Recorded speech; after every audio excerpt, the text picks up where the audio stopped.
Olá pessoal, vamos falar um pouco hoje sobre matriz energética brasileira, tá? Dando continuidade aos estudos de desenvolvimento sustentável, meio ambiente e fontes de energia. Lembrando a vocês que isso são temas importantes, tanto para a questão da prova específica, né, das questões de humanas, quanto para a elaboração de um possível tema de redação, tá?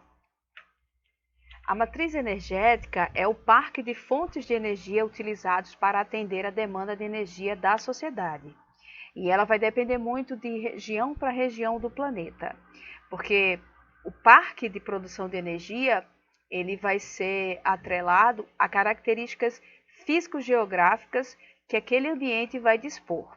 Um exemplo disso é que nós temos no Brasil uma grande quantidade de hidrelétricas, porque nós temos uma característica hidrográfica e de relevo também bastante favorável a esse tipo de produção de energia, certo? As fontes de energia podem ser renováveis e não renováveis. As energias renováveis provêm de recursos naturais, tal como água, vento e sol, e podem ser reabastecidos ou renovados de forma mais ou menos contínua e rápida. Além disso, são pouco poluentes, não é? Elas agridem muito menos o meio ambiente e justamente por isso são consideradas fontes de energia limpa. As energias não renováveis têm origem na queima de combustíveis fósseis que demoram milhões de anos para serem formados, para serem produzidos e são sinônimo de energia suja, pois são altamente poluentes e responsável por boa parte dos impactos ambientais que nós temos hoje no meio natural, tá ok? A matriz energética brasileira, por exemplo, é o conjunto de fontes de energia utilizadas no Brasil. E em nosso país, a maior parte da energia consumida tem origem no petróleo e nos seus derivados, que é uma fonte não renovável e poluente. Isso tem mudado um pouco.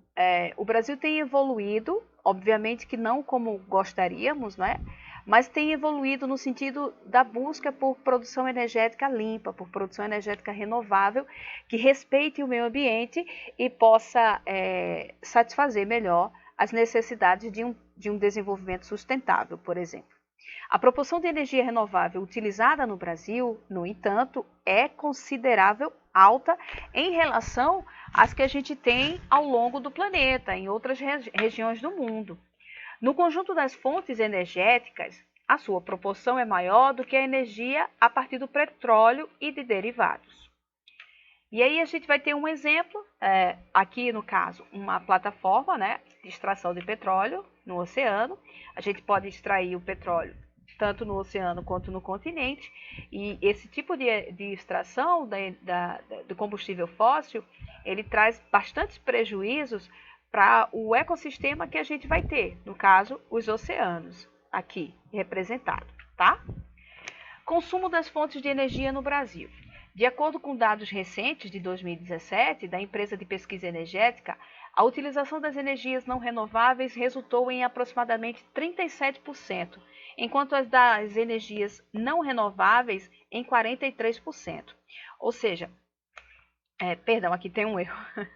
Pessoal, a utilização de energias renováveis resultou em 37% e em não renováveis em 43%, distribuído da seguinte forma: etanol correspondeu a 17%, seguida da energia hidráulica, com uma média de 12%. Na sequência, 8% da energia consumida teve origem em lenha e carvão vegetal. E, finalmente, em lixívia e outras energias renováveis, o que correspondeu a 5,9%, totalizando 43%. Tá?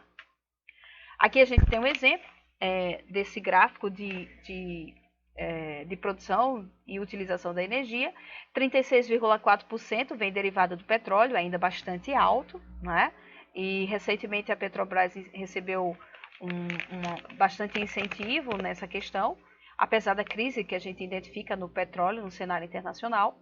O gás natural, 13%, a energia hidráulica em 12%, que é a energia gerada das hidrelétricas, os derivados da cana, que são conhecidos como biocombustíveis, 17%, e aqui a gente tem Os outros tipos de energia não renovável, que ainda é utilizado, mas numa porcentagem bastante pequena, 0,6%, lixívia e outras não renováveis, que é de 5,9%, tá?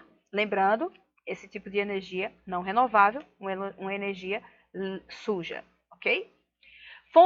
Fontes de energia da matriz energética do Brasil. Energias renováveis. A gente vai ter como características a biomassa, a eólica, a hidráulica e a solar. A biomassa vai ter origem na matéria orgânica, tal como o etanol, que é feito a partir do processamento da cana-de-açúcar. E aí a gente vai ter usinas, especialmente na região sudeste, que vão utilizar o que sobra da produção do açúcar e dos seus derivados para a produção do etanol. A energia eólica, que vai ter origem na energia do vento, e aí a gente vai ter uma usina eólica, né, formada, e caracteristicamente a gente vai ter uma grande concentração desse tipo de energia na região nordeste. No litoral, em algumas cidades, como é o caso do Ceará, em alguns estados no litoral, como é o caso do Ceará, mas em alguns estados como Pernambuco, a concentração dessa energia eólica vai estar próxima ao Planalto da Borborema, entre o Agreste e o Sertão do estado. Hidráulica, que tem sua origem nas correntes de água, né? E aí a gente vai ter as usinas hidrelétricas, como o exemplo em Itaipu, que é uma hidrelétrica localizada entre o Brasil e Paraguai, que é uma espécie de acordo de cooperação entre esses dois países para a produção de energia. Essa energia hidráulica, essa energia da hidrelétrica, ela é responsável por boa parte da distribuição, da produção e da distribuição de energia no Brasil. E é importante lembrar a vocês que isso é possível devido às características hidrográficas e às características geomorfológicas do nosso país, né? O relevo permite isso, tá certo? E a energia solar tem origem na luz solar mediante a utilização de placas solares. E aí a gente vai ter, por exemplo, usinas de megawatt solar localizada em Florianópolis. Isso porque também a característica do país de ter predominância de sol o dia inteiro, né? De sol o ano inteiro, é uma característica climática do Brasil. E aí a gente vai ter uma grande oferta de matéria-prima, de produção, que seria a energia solar, tá bom? Aqui a gente vai ter alguns exemplos, ó, da cana-de-açúcar, derrubada ali da floresta, o carvão, enfim. Matérias-primas sendo utilizadas para a produção de energia e de combustíveis, né? Fontes de energia da matriz energética do Brasil e agora as não renováveis. A gente vai ter o carvão natural, o gás natural, o petróleo e a energia nuclear. O carvão mineral tem origem no carvão, que é um combustível fóssil, mas que no Brasil não é tão evidente porque a nossa formação geológica ela não permite grandes reservas de carvão. Então a gente vai ter uma jazida de carvão mineral no Rio Grande do Sul, em algumas áreas do país distribuída, mas não vai ser uma característica marcante da nossa geologia a produção do carvão mineral. Vamos ter o gás natural, que tem origem na mistura de derivados de combustíveis fósseis, e aí um exemplo seria o gasoduto que nós vamos ter entre Bolívia e Brasil, que vai interligar os dois países, e também faz parte de um acordo de cooperação entre esses países para a produção e distribuição do que seria o gás natural. O petróleo, que é a decomposição da matéria orgânica, a gente já viu isso, né? A decomposição da matéria orgânica que vai se acumular nos solos e no processo de sedimentação ao longo de milhões de anos. E essa fonte é a principal fonte de produção energética do mundo. Mas aí a gente vai ter um grande problema, porque o petróleo que a gente utiliza hoje, ele foi produzido há milhões de anos atrás.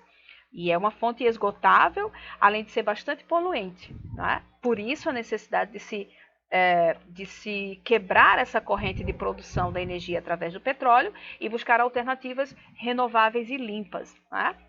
E a energia nuclear, que vai ter origem na liberação de núcleos atômicos, mas bastante polêmica, porque é uma energia que concentra em si um fator de devastação gigantesco.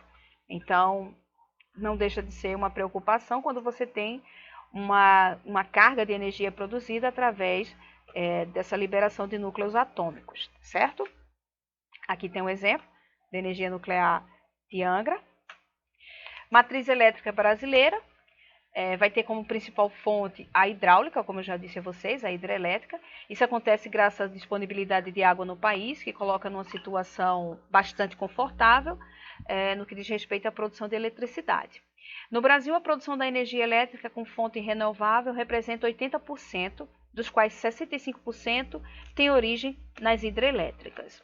Em termos comparativos, importa referir que apenas 24% da energia elétrica no mundo é renovável, ou seja, o Brasil ele é um dos pioneiros, ele é um dos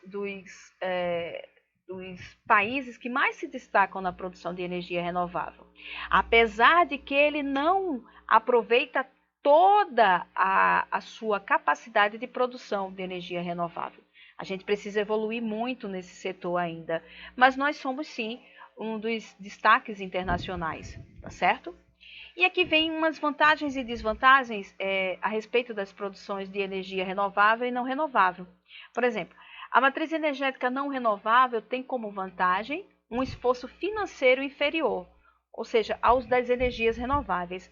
A sua grande desvantagem, no caso, a desvantagem da energia não renovável, é a alta emissão de poluentes e a degradação das espécies causadas em decorrência de acidentes como o derramamento de petróleo, tá? Isso é uma das desvantagens. Mas financeiramente ela ainda é mais barata para se colocar em prática, né? Para se utilizar. Por quê? Isso muito porque a indústria do petróleo ela é bastante atuante, então ela também bloqueia muito as pesquisas de energias renováveis e energias limpas para barrar essa produção limpa e conseguir manter a hegemonia do petróleo, tá? Mas se nós tivéssemos mais pesquisas e mais incentivos na área de energia limpa e renovável, com certeza esse cenário já teria mudado. Por sua vez, a maior vantagem de uma matriz energética renovável é a redução da poluição. O aumento da biomassa tem como resultado a emissão de menos gases poluentes.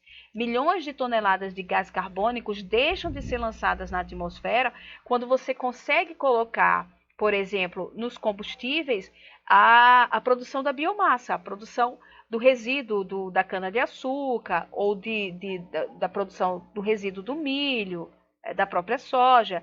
Isso são combustíveis feitos a partir da biomassa que podem ser utilizados em larga escala e que vão reduzir o poluente.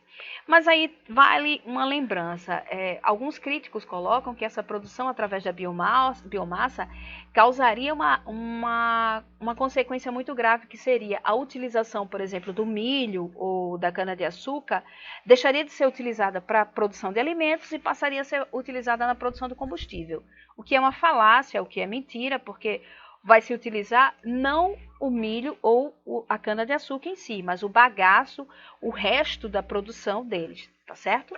Em contrapartida, essa fonte energética exige um alto investimento financeiro, né? A energia renovável ainda exige um alto financiamento, que é consequentemente a sua maior desvantagem. A construção de usinas, além de dispendiosas, além de muito caras, envolvem questões ambientais, uma vez que implicam na alteração do curso de rios e com isso surgem danos para a fauna e a flora. Isso é verdade. Quando a gente tem a produção de uma usina hidrelétrica, a gente vai retirar todo um ecossistema que já está ali habituado, tá certo? Essa alteração realmente existe. Aqui tem um exemplo de produção de energia eólica e solar também, e finalizando essa ideia, vale destacar que a produção de energia limpa, além de beneficiar o meio ambiente, ela vai trazer também a possibilidade da implantação do desenvolvimento sustentável, de uma economia verde que respeite o meio ambiente e que respeite os insumos que nós temos hoje de matéria-prima para essa geração e para as futuras gerações. Ok? Isso é um fator importantíssimo para se manter a sustentabilidade econômica e propriamente dita da população no cenário global. Espero que vocês tenham gostado. Na próxima aula a gente vai falar um pouco mais sobre esse tipo de energia. Até lá!